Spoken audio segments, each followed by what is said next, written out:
عن عمر أن رسول الله صلى الله عليه وسلم قال Umar ibn Xattab xabar etdi, bir vaqt Allohning elchisi aytdi: İyyakum vel culusa fi su'udat ve fi rivayetin at-turuq. Yani Allohning elchisi sallallohu alayhi va sallam aytdi, yuqori bo'lgan, qalqili bo'lgan o'rinlarda o'tiruvdan saqlaningız. Ham ikinci rivayette xabar etiladi, yo'llarda o'tiruvdan saqlaningız, saq bo'lingız. فإن كنتم لا بد فاعلين فأعطوا الطريق حقه.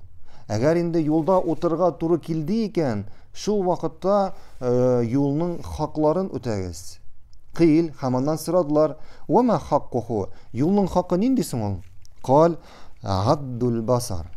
Peygamberimiz sallallahu aleyhi ve sellem aytdi, birinchi ko'zingni tushiruv. وَرَدُّ selam. Şulay yok selamga cevap veriyor. Yani sana selam verirken selamga cevap verip qaytarıyor. Ve irşadu dal. Haminde adashqan kishiga yo'l ko'rsatuv. Haminde adashqan kishiga yo'l ko'rsatuv.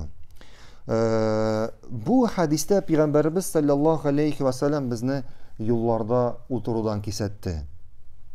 Chunki yo'llardan turli kishi o'zadi. Yo'llardan birinchidan ko'p kishi o'zadi, ham turli kishi o'zadi.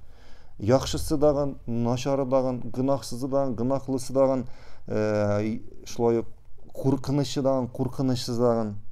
Lakin eğer yolda oturga hacetin var iken, oturu ruhsat etilgen.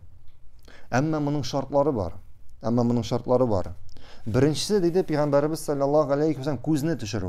Ko'zni tushirib, yani birinchi endi xotin qizlardan qaramau. Eğer yoldan xotin qizlar bor ekan, xotin qizlarga qaramau, ham endi boshqa Allah degan narsalarga qaramau. İkincisi selam berdilar ekan, bu selamga endi javob qaytaruv. Ham endi uchinchisi aytdi, adashqan kishilarga agar yo'lni bilasing ekan, shu yo'lni ko'rsatuv. Ham endi shu hadisda bugun to'xtalamiz.